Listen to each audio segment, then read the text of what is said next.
مولاي صل وسلم دائما أبدا على حبيبك خير الخلق كلهم.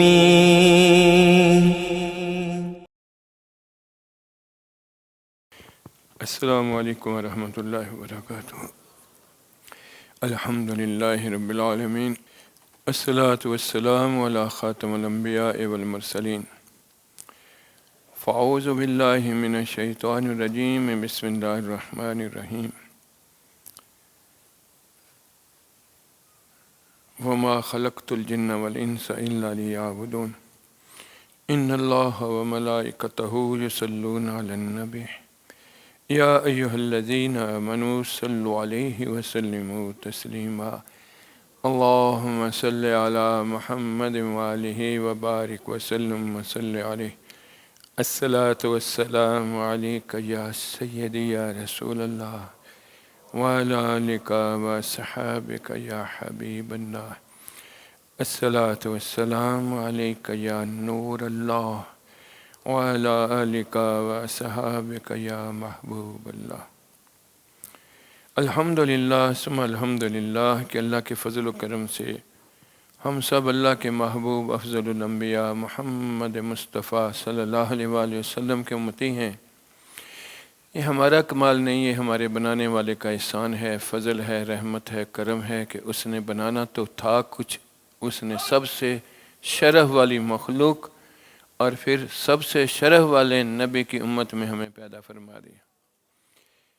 اس وجہ سے ہمارے لیے اللہ تبارک و تعالی نے ہماری سلامتی کے لیے ہمارے دن رات گزارنے کا طریقہ جو ہے وہ اللہ پاک نے سلامتی کا راستہ دین اسلام ہمارے لیے پسند فرمایا. ان الدین عند اللہ الاسلام.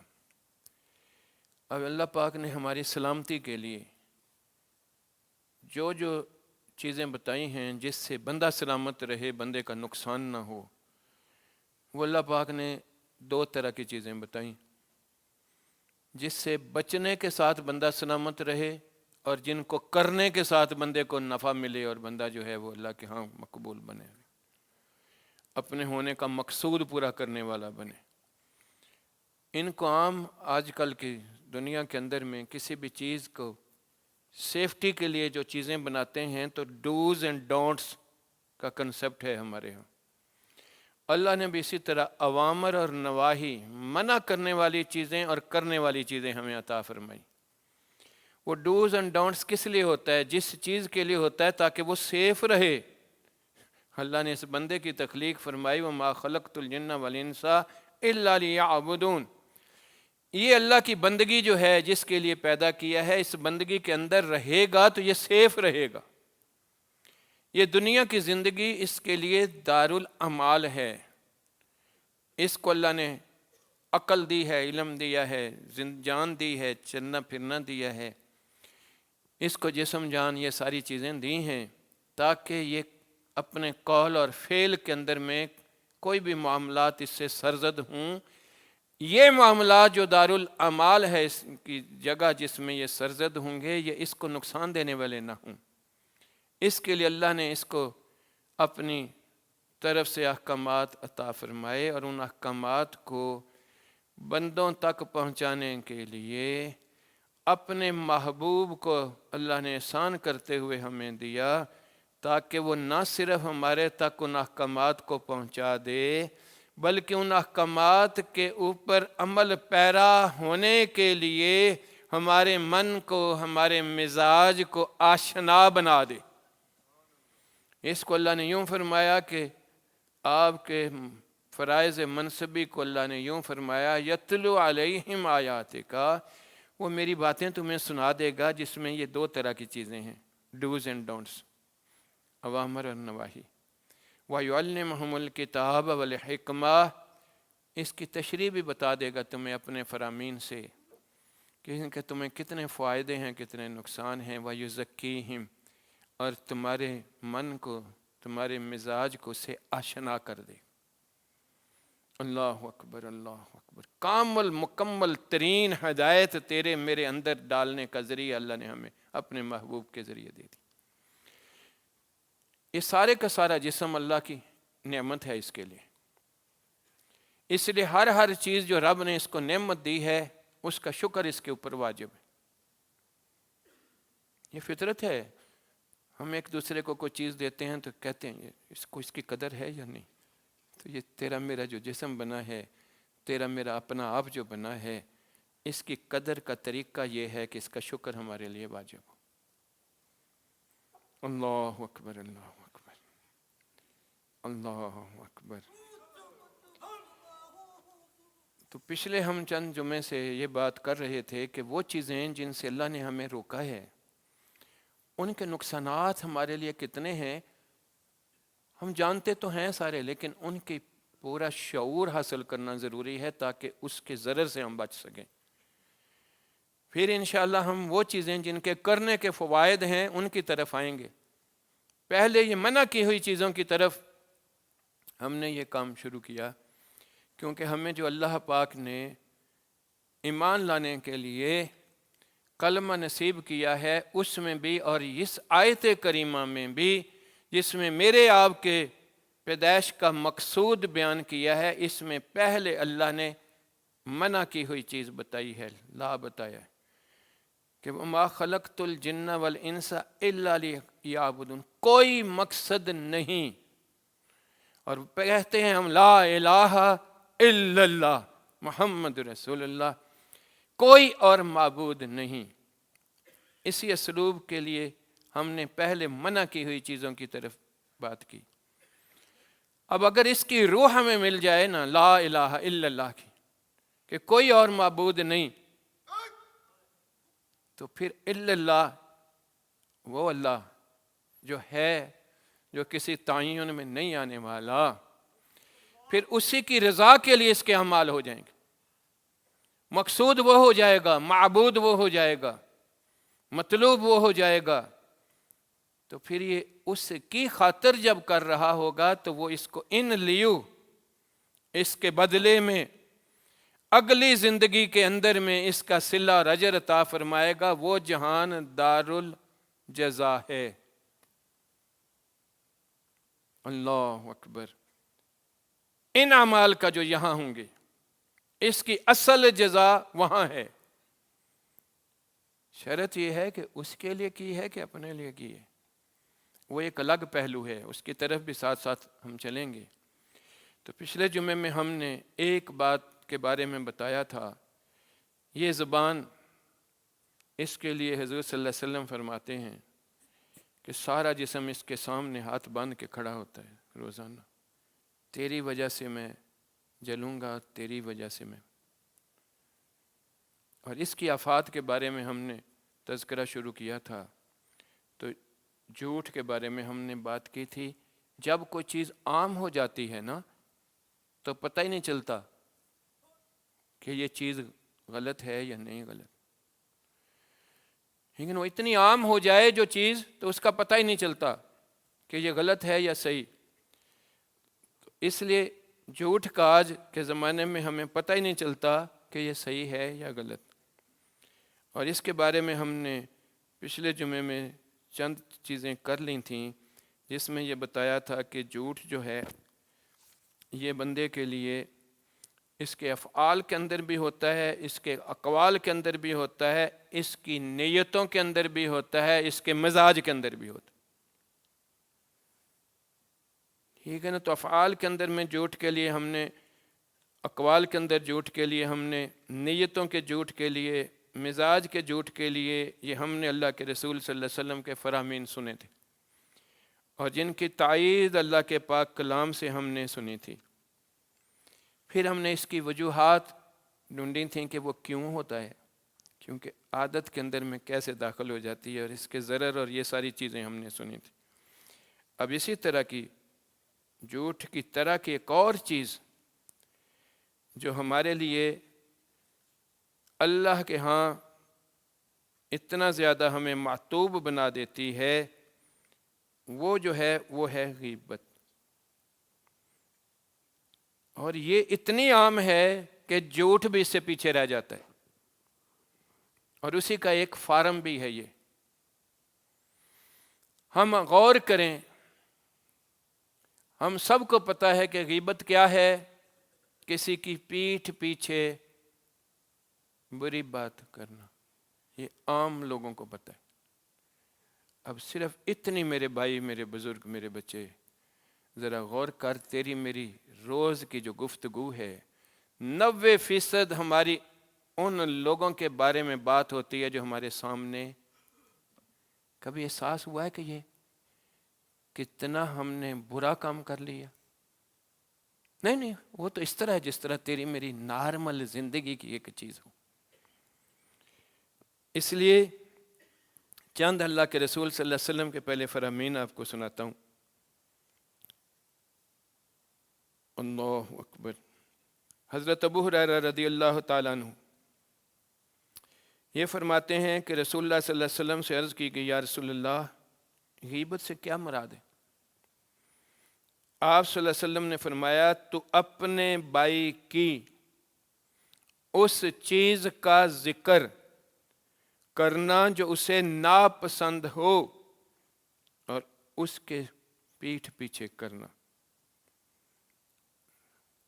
عرض کی گئی کہ اس بارے میں آپ کی کیا رائے ہے؟ جو بات میں نے کی اگر وہ میرے بھائی میں موجود ہو؟ تو آپ نے فرمایا، موجود ہو ہی تو غیبت ہے نا، اور جو تم ایسی کہو جو اس میں موجود نہیں، تو یہ تو اور بری چیز بن جائے گی، اس کو بہتان کہیں گے۔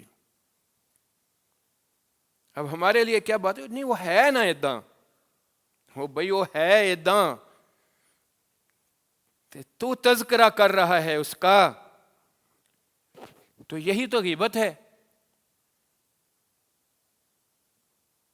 اب میں نے جو پہلے عرض کیا تھا کہ 90% ہماری گفتگو غیبت ہوتی ہے۔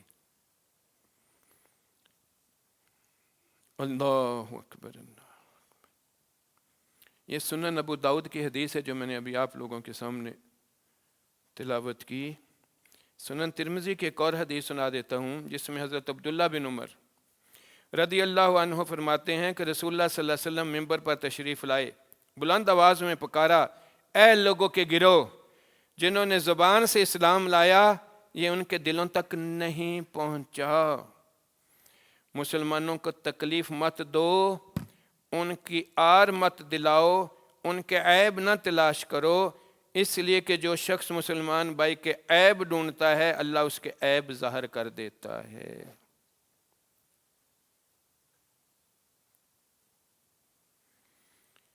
ام عائشہ صدیقہ رضی اللہ تعالیٰ عنہ، ان سے روایت ہے کہ آپ نے فرمایا، میں نے حضور صلی اللہ علیہ وسلم کے سامنے ایک شخص کی نقل کی تو آپ نے فرمایا، مجھے یہ پسند نہیں کہ میں کسی انسان کی نقل کروں اور مجھے اتنا اور اتنا مال ملے۔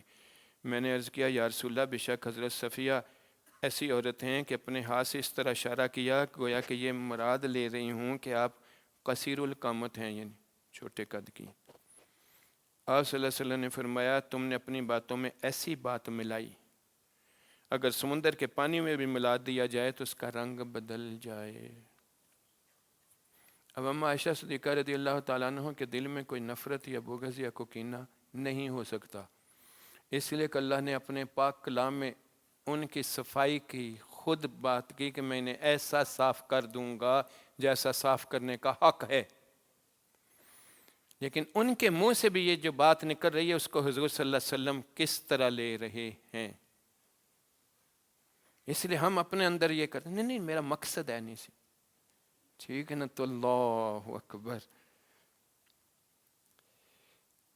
سیدنا انس بن مالک بیان کرتے ہیں، جب مجھے معراج کرائی گئی رسول اللہ صلی اللہ علیہ وسلم نے فرمایا تو میرا گزر ایک ایسی قوم پر ہوا جن کے ناخن تانبے کے بنے ہوئے تھے، وہ اپنے چہروں اور سینوں کو چھیل رہے تھے۔ میں نے پوچھا، اے جبریل یہ کون لوگ ہیں؟ آپ نے فرمایا، یہ وہ ہیں جو ایک دوسرے کا گوشت کھاتے اور ان کی عزتوں سے کھیلتے تھے، یعنی غیبت کرتے تھے۔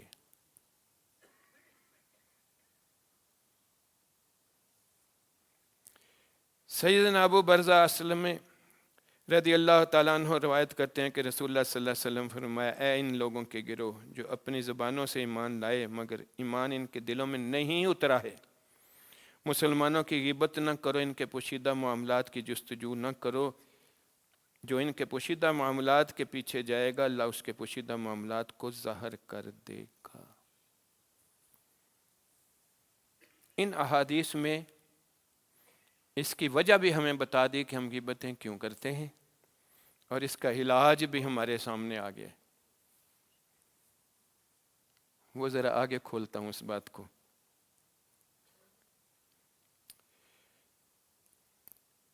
مستور بن شداد رضی اللہ تعالیٰ عنہ بیان کرتے ہیں کہ رسول اللہ صلی اللہ علیہ وسلم نے فرمایا، جو شخص کسی مسلمان کی وجہ سے ایک لقمہ کھائے، یعنی اس کی غیبت کرے، تو اللہ اسے جہنم سے اس طرح کا لقمہ کھلائے گا۔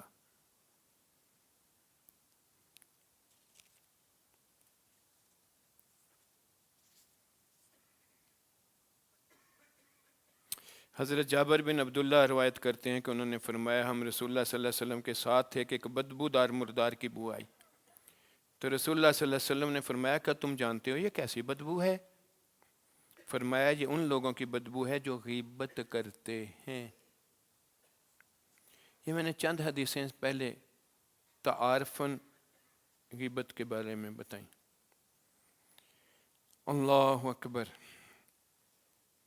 جس طرح پہلے ہم نے جھوٹ کی باتیں کی تھیں، اس کے بارے میں بات کی تھی، جھوٹی باتیں نہیں کی تھیں، تو اسی طرح ابھی غیبت کے بارے میں عرض کروں کہ بغیر ضرورت شرعی غیر موجود شخص کے اندر موجود خامی کا اظہار غیبت کہلاتا ہے، ٹھیک ہے نا؟ یہ اللہ نے اپنے قرآن پاک میں یہ معنی بتایا ہمیں غیبت کا، سورۃ حجرات میں۔ اللہ اکبر۔ اب اگر اس سے دوسرے کی ذلت اور حقارت مقصود ہو تو اس سے بھی بڑا گناہ ہو جائے گا۔ یعنی اس پہ غور کریں کہ بغیر شرعی ضرورت کے جو سامنے نہیں، اس کے اندر موجود خامی، اس کا صرف اظہار جو ہے یہ غیبت۔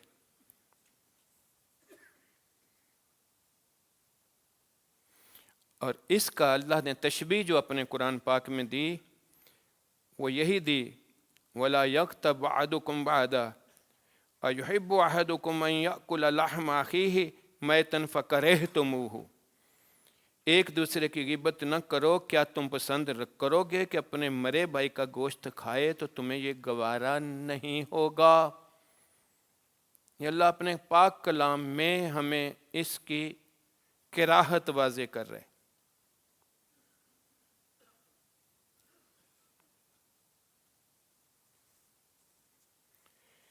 اللہ اکبر، اللہ اکبر۔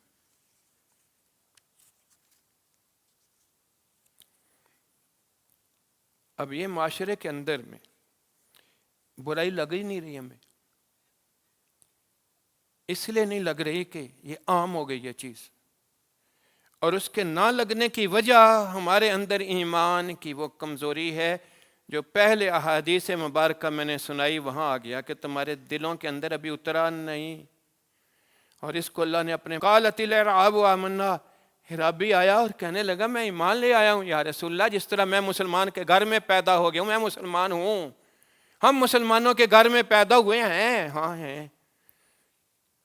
اللہ نے فرمایا کل، میرے محبوب اس کو فرما، لم تؤمنو، اجے نہیں آیا، ولیکن قولو، بلکہ یوں کہ اسلمنا، تو نے تسلیم کیا ہے، ولما يدخل الایمان فی قلوبکم، آئے گا ادوں جدوں تیرے دل دا حصہ بن جائے گا، تیرے مزاج کا حصہ بن جائے گا، تیرے اندر اس کام سے نفرت ہوگی، تو ڈرے گا، نہیں کرے گا۔ اللہ اکبر، اللہ۔ یہ ہے وہ وجہ جس سے ہمارے اندر یہ داخلہ نہیں ہوتا۔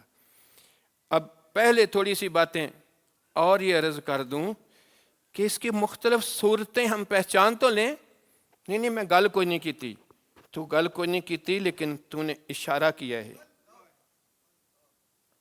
ٹھیک ہے نا، تو نے اشارہ کیا ہے تو وہ بھی اسی طرح ہوگا۔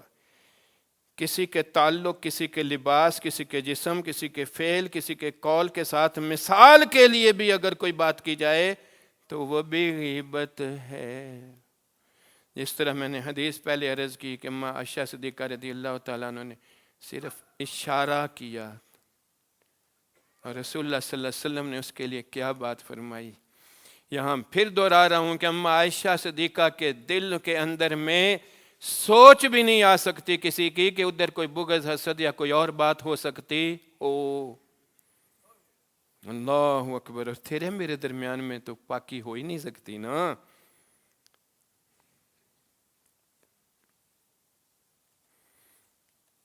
ٹھیک ہے نا، اس لیے ہم عام طور پہ کسی کے اعمال کو، کسی کی جسم کو، کسی کے لباس کو یہ اس طرح کی چیزیں دیتے ہیں، ٹھیک ہے نا، جس طرح کالا، بینگا، ایسے منہ بنا کے کہیں، لمبا، گٹھا، یہ ساری چیزیں یہ غیبتوں میں آئیں گی۔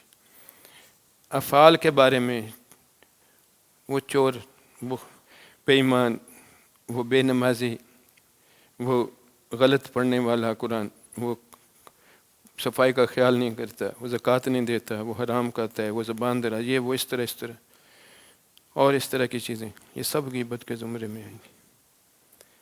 اللہ اکبر، اللہ اکبر۔ یہ میں نے وجہ اس کی بتائی آپ لوگوں کے سامنے، اور اس کی وجہ ایسے کیوں ہوتی ہے؟ یہ اللہ کے خوف کی، ڈر کی کمی ہے۔ یہ واضح ہو کہ میں اس کے سامنے ہوں، ہے ہی نہیں۔ سب سے زیادہ قریب شاہ رکھ کے میرا مولا، ہر بات سننے والا میرا مولا، ہر بات دیکھنے والا میرا مولا، لیکن اس کو اندر سے یہی بولا ہوتا ہے، بندہ تو سن رہا ہے میری، تو وہ کہاں ہے جس کے پہلے ہی بات میرے نکلنے سے پہلے بھی اس کو پہنچتی ہے، وہ کہاں ہے؟ سب کہیں گے ہاں سنتا دیکھتا ہے، لیکن یقین کامل کہاں ہوگا کہ وہ سن رہے؟ دوسرا، اپنے آپ کو اس سے اچھا ثابت کرنا، یہ بھی انسان کی فطرت کا تقاضا ہے۔ وہ نہیں، مطلب ہے کہ میں ہی ٹھیک ہوں، باقی کوئی اور۔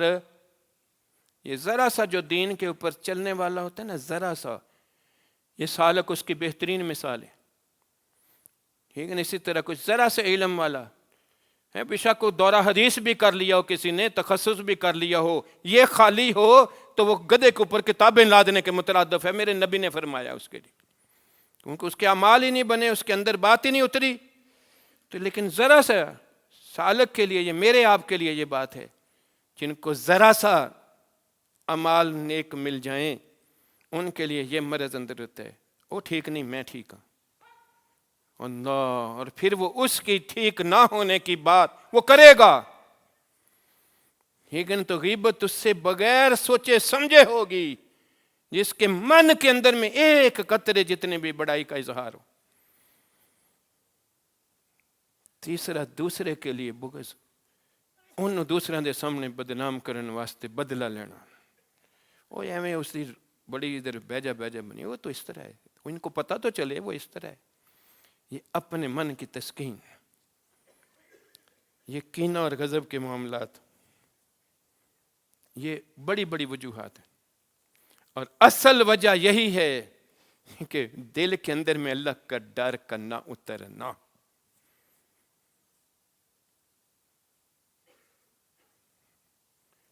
اس سے معاشرے کے اندر کتنا بگاڑ پیدا ہوتا ہوگا۔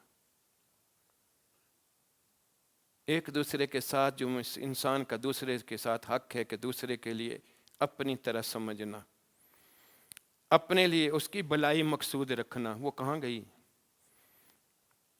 وہ معاشرہ جس کے اوپر اللہ کی رحمت ایسے آتی تھی، رضی اللہ تعالیٰ عنہم ورضوا عنہ کہہ کر رب نے ان لوگوں کے لیے کہا تھا، وہ رحمتیں کدھر چلی جاتی ہیں؟ پھر اللہ کی چلی جاتی ہیں۔ وہ بھی میری آپ کی طرح بندے تھے نا۔ اس نسبت مبارکہ نے ان کے قلوب کے اندر داخل کیا تھا، اس ڈر کی وجہ سے صدیق اکبر رضی اللہ تعالیٰ عنہ بیٹے نہیں ہوتے یہ چھوٹے، یہ منہ میں ڈال کے رکھتے تھے میرے منہ چوں کو گل نہ نکل جائے۔ اللہ اکبر، ڈر کتنا ہے اللہ کا وہ، اللہ اکبر۔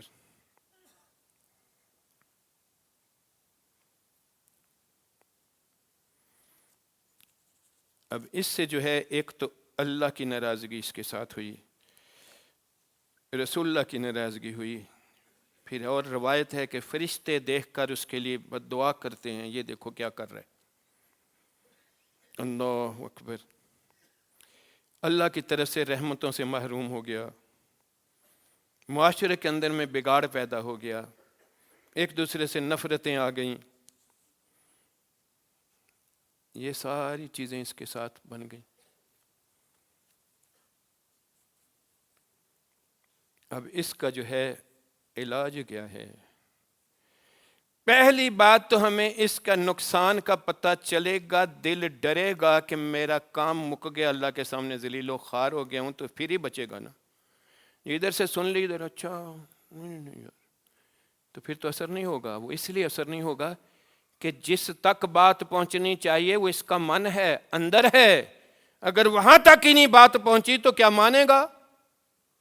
سوئے بندے کے سامنے جتنی باتیں ہوتی جائیں اس کو تو پتہ ہی نہیں چلا، تو تیرا من سویا ہوا ہو، تیرا اندر سے دل سویا ہوا ہو، جس کے اندر اس بات سے نفرت آنی چاہیے وہی نہ جاگا ہو، تو تجھے کب تک اس نفرت کا احساس ہوگا اور تو اس سے بچے گا؟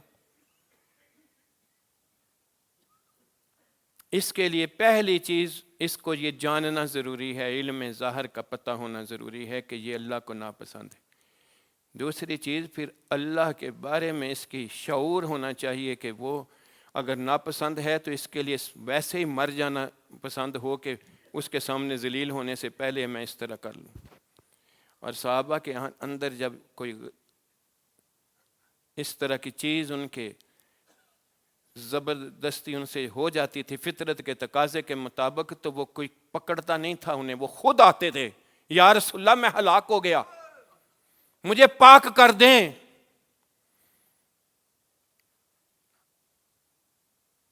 اللہ اکبر، اللہ اکبر، خود آتے تھے۔ تو وہ علم کا معلوم ہونا کہ یہ اس کی کتنی بڑی سزا ہے، ناخنوں کو یہ فلانی چیز یہ، اور یہ کبیرہ گناہ ہے، اور پھر اس کے بعد یہ بڑھتے بڑھتے ایک سے دوسرا بنتا ہے، دوسرے سے تیسرا بنتا ہے، حتیٰ کہ پھر اس کو اللہ کا خوف مکمل ختم ہو جاتا ہے، اور ایمان کمزور ہوتے ہوتے اتنے ذوف میں آ جاتا ہے کہ پھر گناہ کا احساس ہی ختم ہو جاتا ہے۔ ہاں، کسی کو بیماری ہو جائے نا، اس کو یہ شوگر اتنی بڑھ گئی ہے اس کو یہ حس ختم ہو گئی ہے، اس کے انگلیاں بھی کٹ جاتی ہیں، یہ بھی کٹ جاتا ہے، بیچارے دی حس ختم۔ وہ تیری میری جب یہ حس ہی ختم ہو جائے تو پھر گناہ لگتا ہی نہیں نا۔ اللہ پھر دار الجزا کے اندر میں پھر اس کے ساتھ وہی سزائیں ہیں جو اللہ نے دی ہیں، بتائیے۔ اس لیے اس علم کا ہونا، لیکن علم ہو بھی تو اندر نہ اترا ہو تو پھر بات ادھر ہی رہتی ہے نا۔ اس لیے اس اندر کے اترنے کے لیے یہ لازم چیز ہے اللہ۔ اور یہ مثالیں ہمارے سامنے ہیں، صحابہ کرام رضی اللہ تعالیٰ عنہ کے اس من کے اندر میں حضور صلی اللہ علیہ وسلم کی نسبت مبارکہ توجہ صحبت سے ہی اندر داخل ہوا، اور رسول اللہ صلی اللہ علیہ وسلم کے تو اندر اللہ نے اپنے احکامات کو یوں انڈیل دیا تھا کہ پڑھنے کی بھی اللہ نے نہیں کہی کہ یہ پڑھو، تیرے مزاج کے مطابق بنتا ہے، تجھے سمجھ آتی ہے تو سمجھ کے لوگوں کو سکھا دو، نہیں، وَنَزَلَ بِهِ روح الامین علی قلبک، مزاج کے اندر گھول کے رکھ دیا۔ اما عائشہ فرماتی ہیں خلق قرآن دیکھنا ہے تو خلق نبی کو دیکھ لو۔ اس نسبت نے ان کے اندر یہ داخل کر دی تھی چیز۔ اب نسبتیں تو آج ہماری بہت ہیں لیکن دل خالی ہے، تو اس لیے ہر نسبت والے نے یہ بات بولی کہ کام اس وقت آئے گی اگر اس کی تاثیر اور اثر ہوگا۔ تو اللہ پاک ہمیں جو ہے اپنے حبیب کے صدقے سے اس ضرر سے محفوظ رکھے اور اس کی آگہی اور شعور عطا فرمائے۔ وآخر دعوانا الحمدللہ۔